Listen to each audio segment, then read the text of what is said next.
professor da ciência política, lá sou do quadro complementar, né? Mas também estou como professor da Escola de Ciência Política da Unirio. E louvar muito a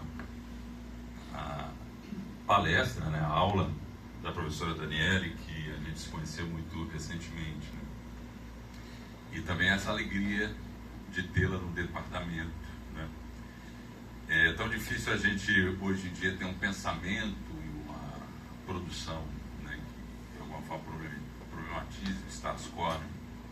Acho que a gente está ansioso, né, e tem uma ânsia por essa capacidade de pensamento crítico, né, que a gente meio que, eu acho que há uma acomodação para reprodução mesmo de uma lógica de poder da academia nesse sentido.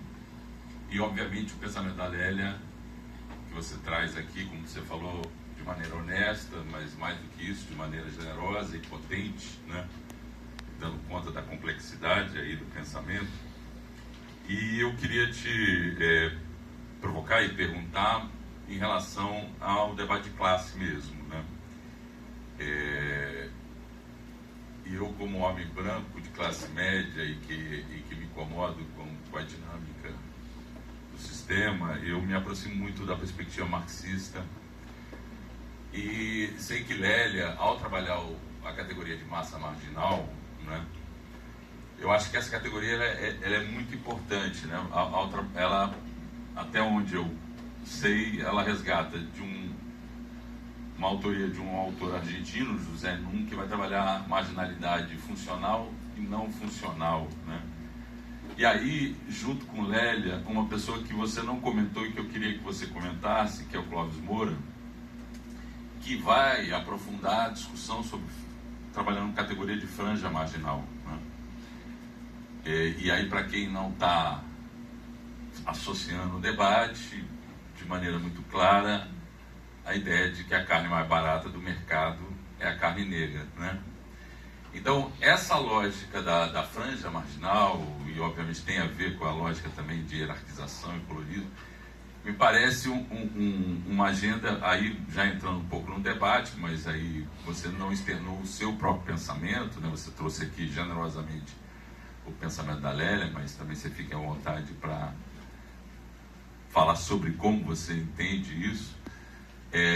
O quanto que esse debate sobre franja marginal, a divisão racial do trabalho no Brasil, ela precisa ser desdobrada, ela precisa ser tocada, aprofundada e repercutida, porque me parece que ela está totalmente associada a toda a dimensão ideológica, que ela vai também dialogar com o Althusser, ou seja, a base material de toda essa nossa, de alguma forma, entre aspas, de todo o racismo brasileiro, está ligada a esse capitalismo racializado, dependente, periférico, e que vai colocar a população negra e vai confinar a população negra nessa marginalidade, ou nessa franja marginal, nessa marginalidade não funcional que garante o barateamento da mercadoria trabalho para a reprodução desse sistema tão desigual como o brasileiro. Então eu queria te ouvir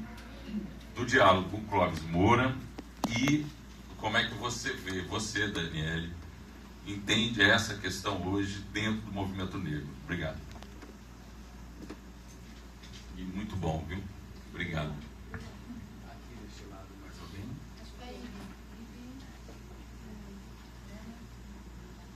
Só lembrando da autodescrição, tá bem? Procurando também ser mais direto na pergunta, tá? Qual o tempo? Tá.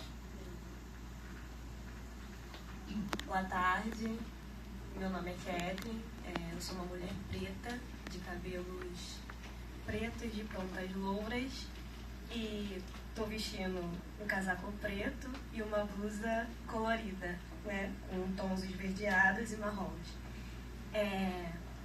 Primeiro eu quero agradecer, né, a Daniela por esse mini curso, né, foi de grande valia, trazer um legado de Lélia, e eu quero te fazer a seguinte pergunta. Eu sou aluna de graduação da UFRJ e estou fazendo minha pesquisa sobre a promoção, né, entre mães negras no mercado de trabalho. E aí eu quero saber, né, em relação ao que você pensa, com base nos seus estudos em Lélia, como o racismo organiza as relações de trabalho no Brasil. E tem uma segunda pergunta também, que é a partir desse conhecimento, né, que você trouxe, de que forma você acredita que nós podemos fazer para reorganizar e dar o passo inicial para promover mudanças nessas relações de trabalho que envolvem o racismo dentro das organizações?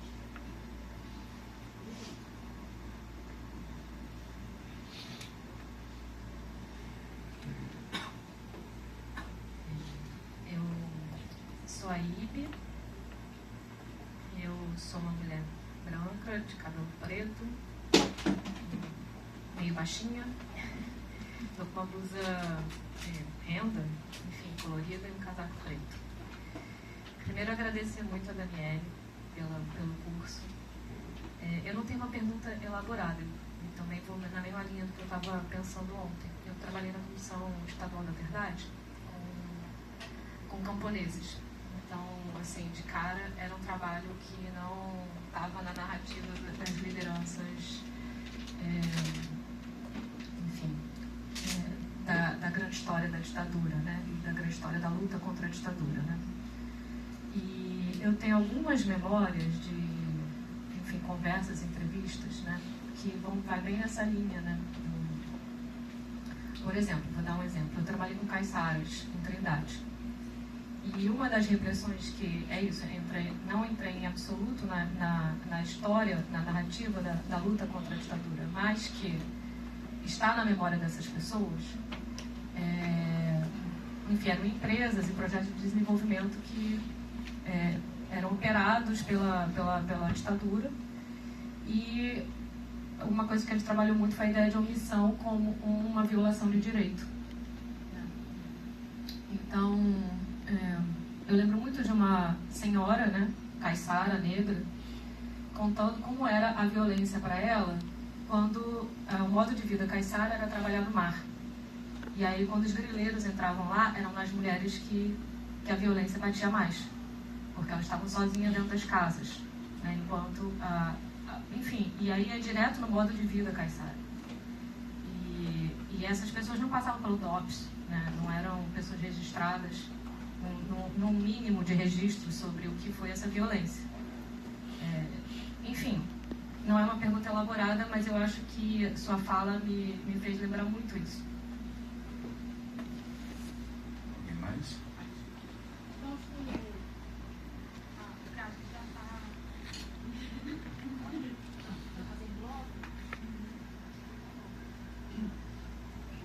Vamos aguardar um pouco.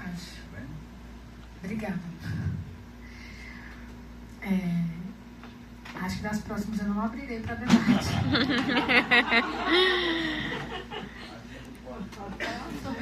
Tô brincando. É porque realmente, obrigada, viu, professor? Obrigada. Boas perguntas. Não sei seu nome, mas obrigada a vocês duas aí. Tá?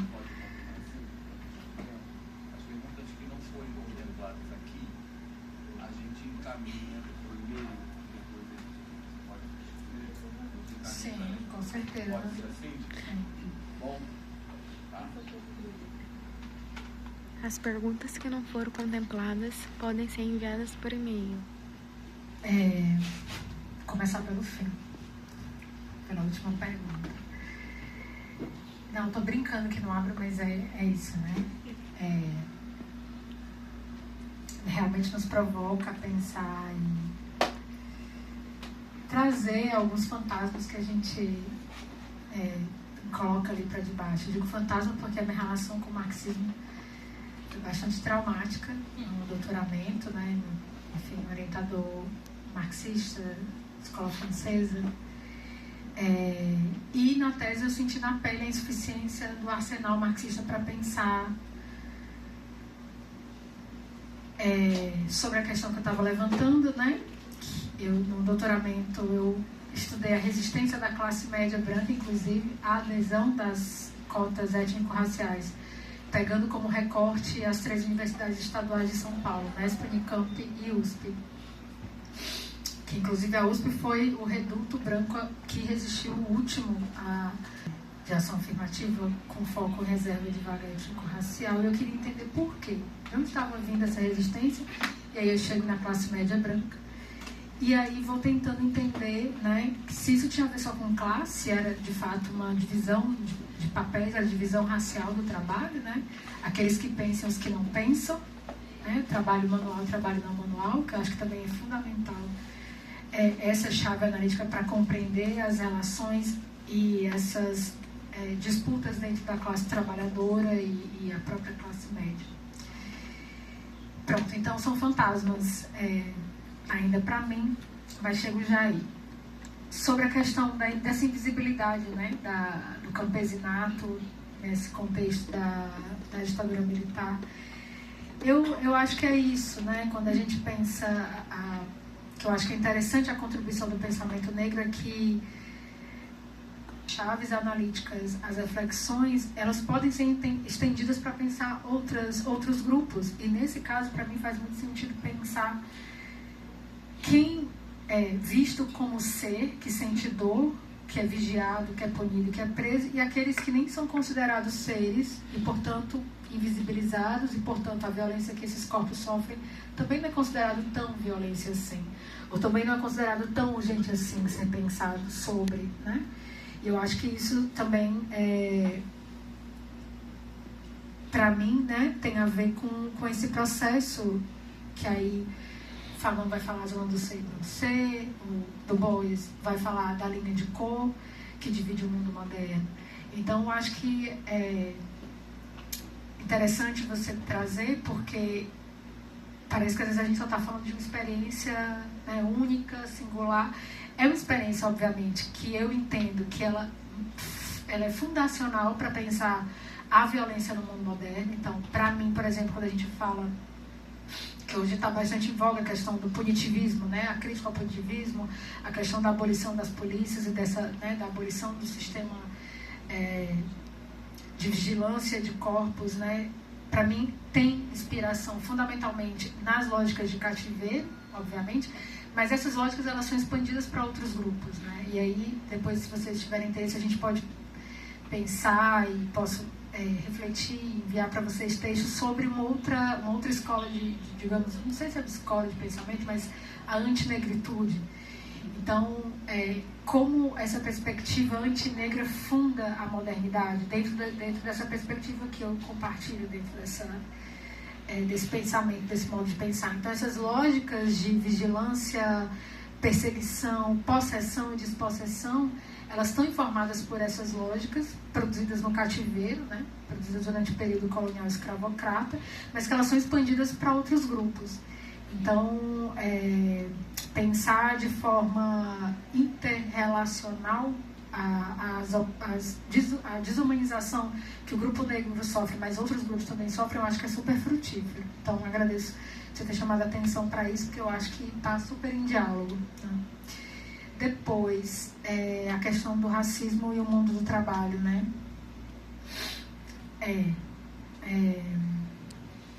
Eu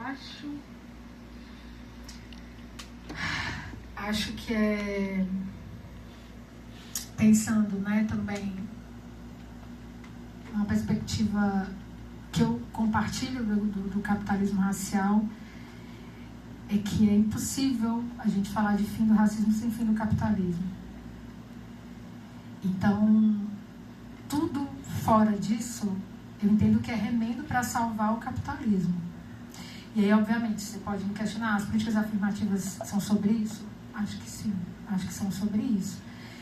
E isso, ou seja, a gente volta para o que o Malcolm X levantou, né, e outros também, Marcos Garvey trouxe a questão do integracionismo, né? Acho que dentro, e aí eu volto a essa sabedoria que essas ancestrais, essas mais velhas como Lélia, deixaram pra gente, que é a capacidade de correr fora e dentro, né? Ou seja, eu preciso agora de emprego, preciso alimentar minha família, preciso sair para trabalhar e que meu filho não seja morto no caminho para a escola. Então, obviamente, o diálogo vai ser com o aparato institucional que está dado, né? Obviamente, não dá para, não. A gente vai, né, agora ignorar o Estado, ignorar as instâncias de justiça, ignorar, enfim. Então, eu entendo que não é muito uma resposta, mas é uma problematização, ou seja, sobre... E aí a Denise Ferreira da Silva, que eu também super recomendo, que é uma intelectual brilhante, que há muitos anos está no Canadá, que tem pensado sobre os limites dessa justiça redistributiva, né? Porque, de algum modo, ela também serve a uma onda neoliberal do capitalismo atual. E me parece que esse tipo de política, ao mesmo tempo que ela tem um lugar de potência, né, para mim, basta ver o que os coletivos negros têm conseguido fazer nas universidades, né? Digamos assim, é um efeito colateral mesmo, não esperado das políticas afirmativas, que é a organização dos estudantes e das estudantes negras. Isso é maravilhoso, isso é fantástico. E essas pessoas têm problematizado os cânones euroreferenciados, por exemplo, nas disciplinas. Essas pessoas têm problematizado a ausência de pessoas negras nos corpos docentes. Então, é um efeito colateral das políticas afirmativas, né? Então, para mim é muito, enquanto mulher negra, para mim, não, política afirmativa que nada, gente, vamos lá para a revolução e blá, blá, blá. Então, eu entendo que tem uma função, mas tem uma função conjuntural, talvez, estrutural, enfim, mas que de alguma forma toca nas estruturas, de alguma forma problematiza. Então, por exemplo, políticas afirmativas para a questão de ocupação de altos cargos, né, que a gente não está lá. A questão, por exemplo, acho que, não sei se ainda existe, mas o tal do selo, né, acho que o governo brasileiro distribuía selos para as empresas que tinham X% de pessoas negras no seu quadro, distribuía outros selos que tinham X% das pessoas nos altos cargos, enfim. Então, são caminhos dentro dessa estrutura, né, desse sistema aí. Mas, como eu disse, né, acho que o convite de Lélia, de Beatriz Nascimento, é pensar para além disso. Né? Por isso que aqui, para mim, é muito complicado, né, acreditar que haja uma solução para nós, pessoas negras, dentro desse sistema chamado capitalismo. Porque ele consolida, né, a racialização no mundo. Então, não sei se te respondi, mas... Não, né? Mas pronto, deixa aí para você pensar melhor. Obrigada. Mas a gente pode trocar, tá? Pode, enfim, de verdade eu respondo mesmo, então... se quiser continuar, a gente pode aprofundar a conversa. A pergunta do professor, né? Acho que aqui, quando é interessante, porque eu tinha inclusive, levei para casa ontem um livro do Clóvis e não fiz referência, porque eu queria fazer referência ao livro do Clóvis Moura, do bom escravo ao mau cidadão, que eu acho que é fantástico, né? Quando a gente está pensando nesses termos de cidadania, o quanto essa passividade e essa subserviência é esperada também do negro pós-abolição. E acerca, isso, né, desse exército industrial de reserva e dessa massa funcional e dessa massa não funcional, eu tentei um pouco, mas acho que não fui feliz aí na bendita tese, tentando compreender, né, dentro dos fluxos do capital, como fica muito óbvio quem fica vulnerável dentro desses grandes fluxos, né? Quem quem vai para esses cargos, quem vai ocupar posições, né, ditas informais, né, de emprego, quem não, quem se mantém mesmo com a mesma escolaridade. Então, eu tentei fazer essa discussão um pouco na tese, mas acho que não fui muito feliz. Mas eu acho que isso, né? Para mim faz todo sentido, apesar de ser um debate bastante renegado pelos marxistas clássicos, essa história de que o negro vai ser massa marginal, do exército industrial de reserva, né? Bastante criticado. E acho que por isso eu enfrentei talvez muita dificuldade em conseguir fazer isso, né, na tese. Mas eu acho que é interessante pensar, né, que aí essa constituição, né, digamos, dessa massa marginal, pelo menos aqui, né, a Lélia vai refletir sobre isso nesse texto, agora eu não lembro qual dos dois, mas ela vai refletir sobre essa constituição da massa marginal e ela vai chamar a atenção que ela tem raça e tem gênero também, que eu acho que é uma coisa interessante que até então não tem sido, assim, não é super trabalhado, né. E aí, acho que também um outro ponto interessante dentro dessa discussão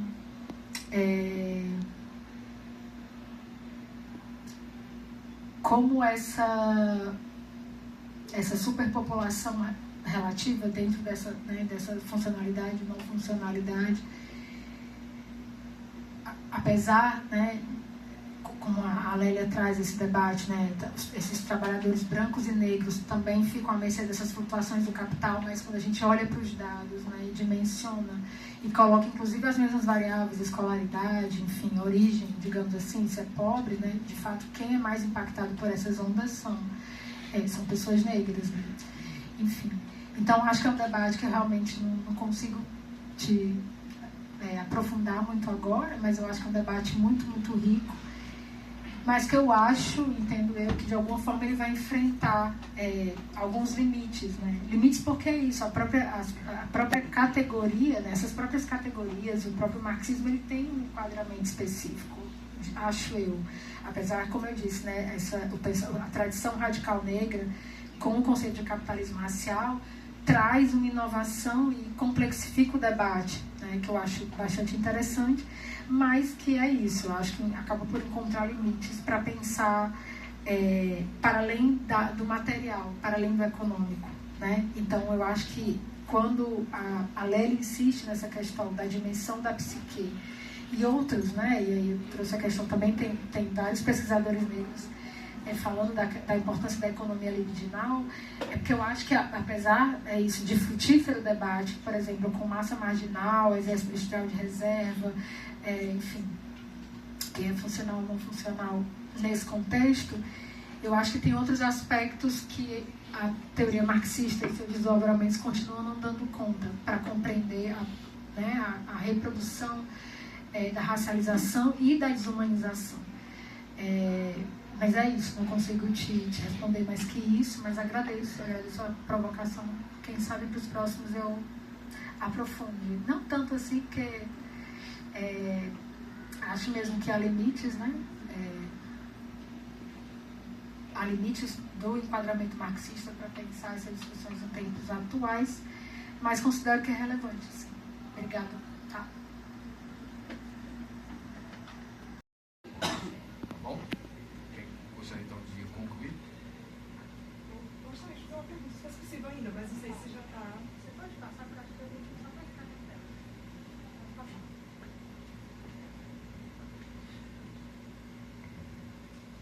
Professor, em primeiro lugar, agradecer muito, né, pela sua participação, pela apresentação extremamente potente, né, que nós vimos. Acho que o professor usou esse termo, achei muito apropriado, né? Você colocou, nossa, como eu sou pequena, né, diante de Lélia. Não, muito pelo contrário, você nos trouxe realmente essa grandiosidade. E aí, refletindo sobre muita coisa, né, a partir da sua exposição, à luz de Lélia, eu fiquei pensando muito em Françoise Verger e como essa autora ela já vem, né, trazendo de uma forma super didática, né, por que é importante o anti-imperialismo, por que é importante a gente olhar de uma forma extremamente crítica, né, para o feminismo branco, que invisibilizou e silenciou as mulheres negras. Não foi à toa, porque elas trabalhavam para as mulheres brancas, né, que estavam lutando ali por direitos, tentando ter alguma igualdade com seus homens brancos também. E assim, Lélia já falava tudo isso, né? Que coisa incrível, né? A gente está vendo autoras renovando esse pensamento que já estava ali colocado, mas como você colocou muito bem, foi invisibilizado, silenciado. E além disso, eu gostaria de saber se você poderia falar um pouco sobre um feminismo que vem sendo chamado de neomarxista, o feminismo da reprodução social, que tenta resgatar um pouco essas, digamos, lacunas, né? Tem a Titi Bhattacharya, tem a Cinzia Rúzia.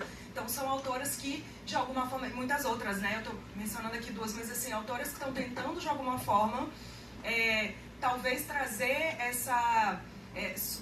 enfim, resolver, talvez, essas lacunas dentro do marxismo, pensar a reprodução social, pensando essa questão do trabalho, do cuidado, que sempre foi direcionado às mulheres, como coloca muito bem a Françoise Verger, né, principalmente as mulheres negras e do sul global. Tentei ser super rápida para a gente poder encerrar. Obrigada.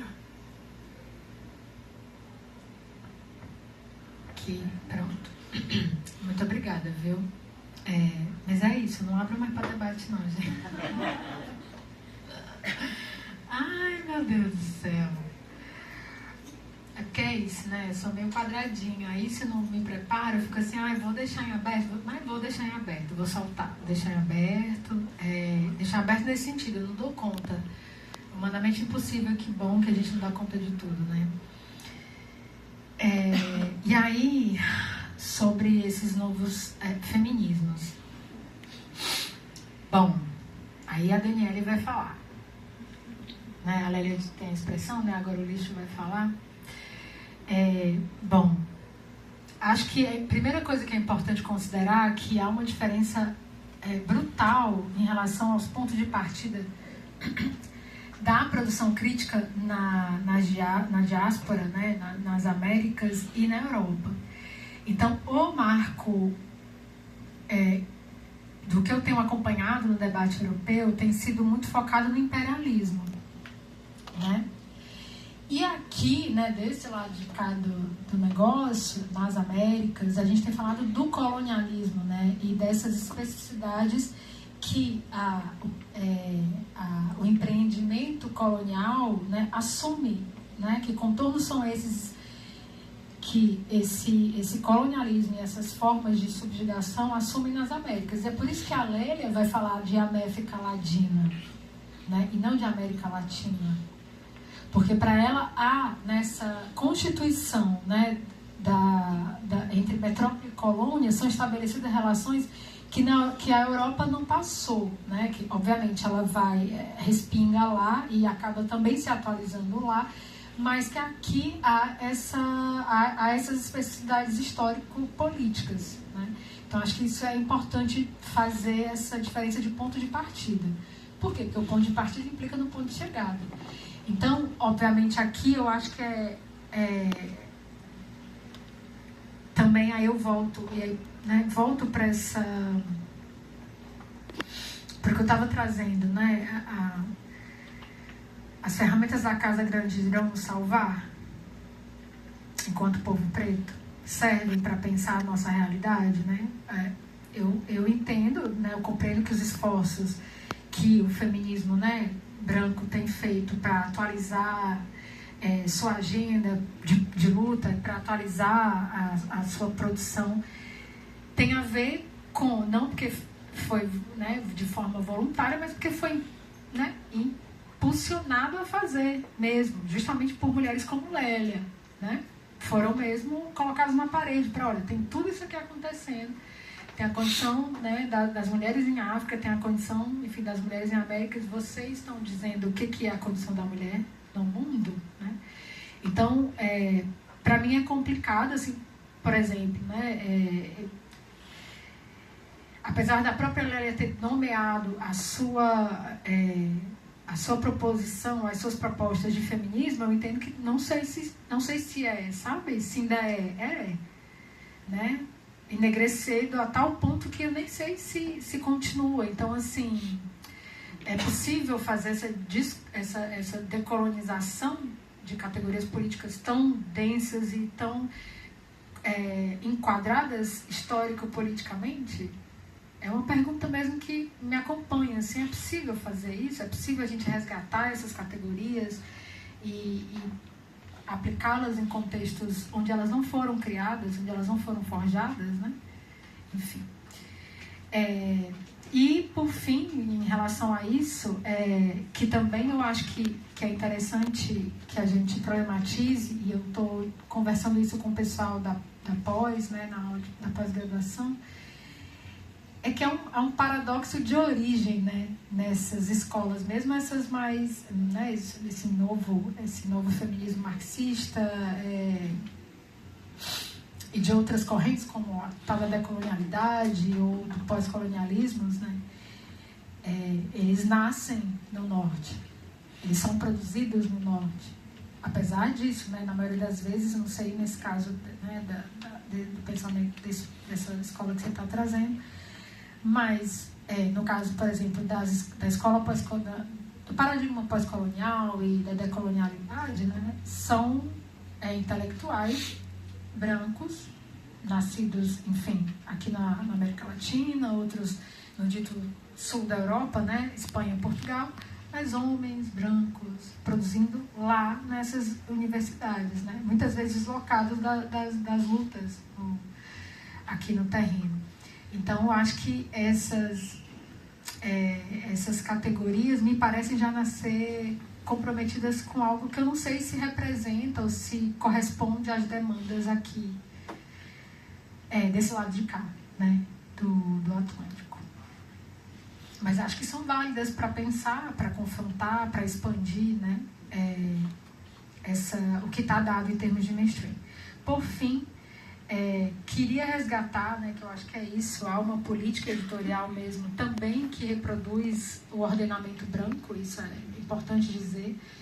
A gente tem, enfim, uma produção intelectual caribenha muito potente, que a gente sabe muito pouco, a gente lê muito pouco, e grande parte disso tem a ver também com o mercado editorial, né? E digo isso para finalizar, né, porque a gente tem o mulherismo africana, por exemplo, e que a gente sabe muito pouco, né? Feminismo para cá, feminismo X, Y, Z, W, tal, não sei o quê.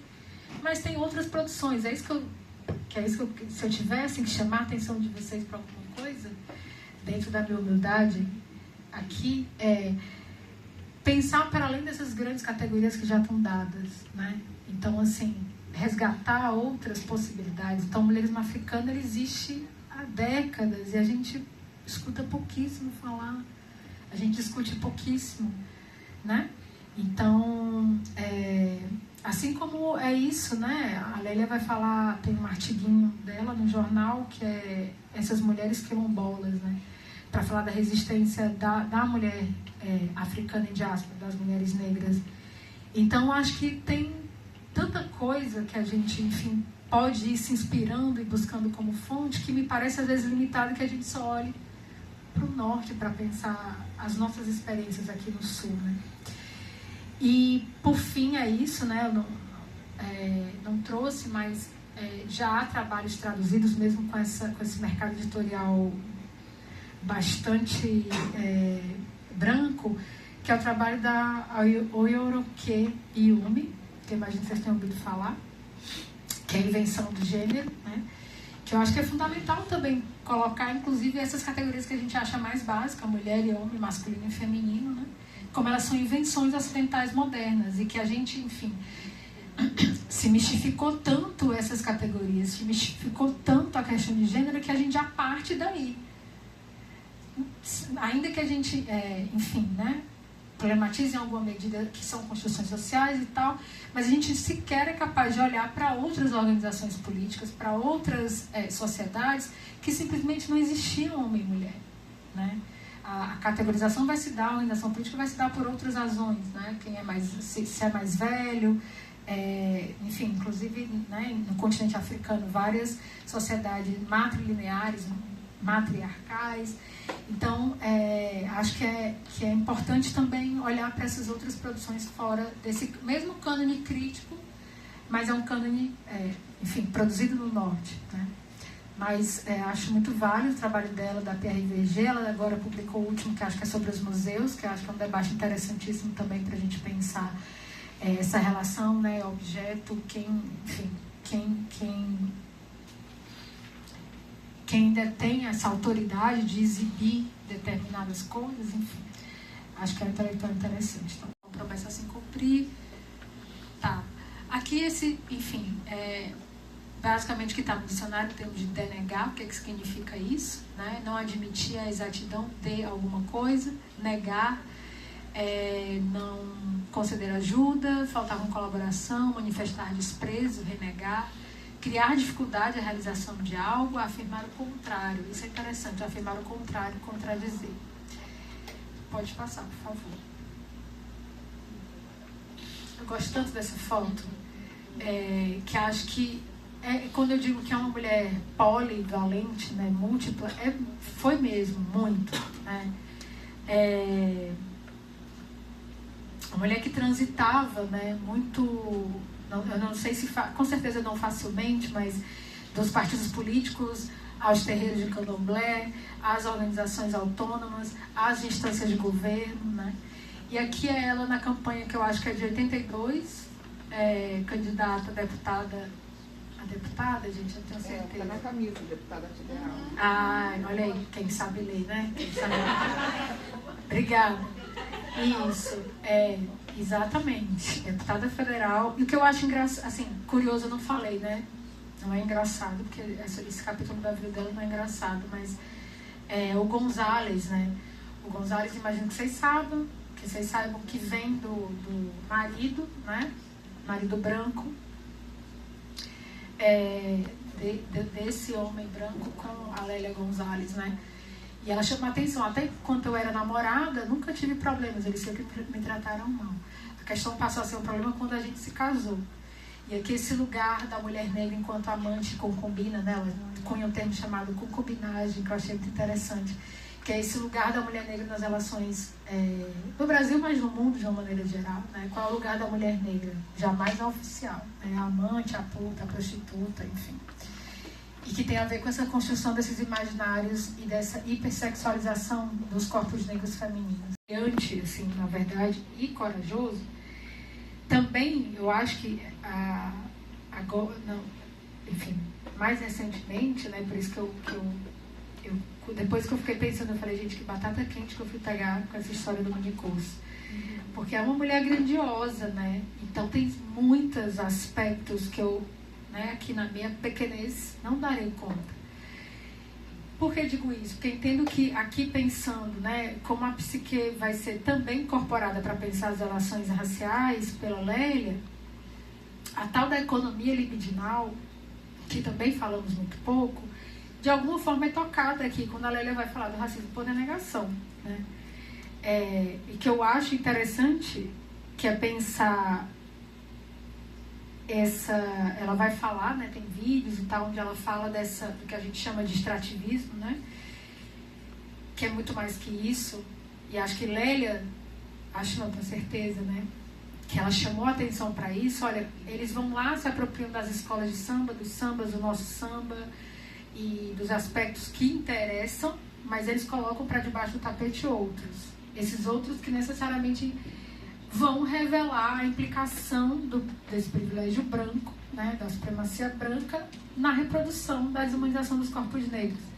Então veja só esse jogo, né? Eu desejo, e aí eu acho que a psique é interessante porque, de fato, há elementos aqui do aparelho, psicações mais materialistas, digamos assim. Estou sendo bem reducionista, mas é só para poder colocar aqui um pouco o negócio mais palpável. Então, acho que também é um ponto interessante esse, né? Eu acho que Lélia e Nilza abrem caminho para pensar e para incluir essa questão não material, digamos assim, para refletir sobre a situação das pessoas negras no Brasil. Lélia vai chamar a atenção para a exclusão da memória pela consciência na produção do imaginário nacional, nesse jogo entre memória como lugar da verdade e a consciência como espaço por excelência dos discursos oficiais e hegemônicos. O racismo por denegação opera a partir do encobrimento da alienação, da produção do esquecimento. Nesse sentido, Lélia também... Nesse ponto eu vou chegar daqui a pouco. Então, esse racismo por denegação é justamente esse recalque, né? A renegação daquilo que se é. Né? Então, ela fala essa briga entre memória, né, e consciência. Então, na memória está lá essa verdade que sim, a gente tem um grande legado africano, mas é a consciência que vai dizer, não, mas isso não pode ser dito, isso não pode ser reconhecido. Então, né, é um recalque, né, o recalque.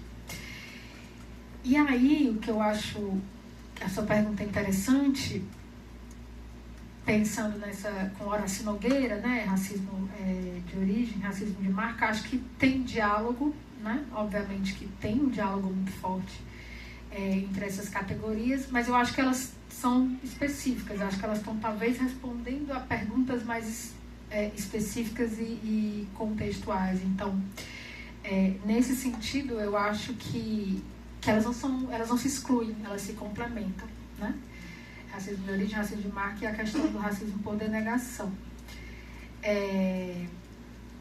Respondi? Tá.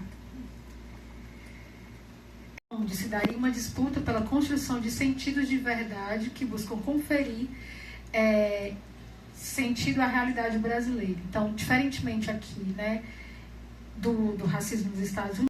O que eu achei ótimo descobrir, né? Eu falei, olha, tá aí. Então, acho que é interessante também considerar, né, a importância da linguagem nos escritos de Lélia, né? Linguagem como espaço de opressão, mas também de subversão. E aí a gente chega para pensar nessas categorias, né? Essa primeira grande categoria de racismo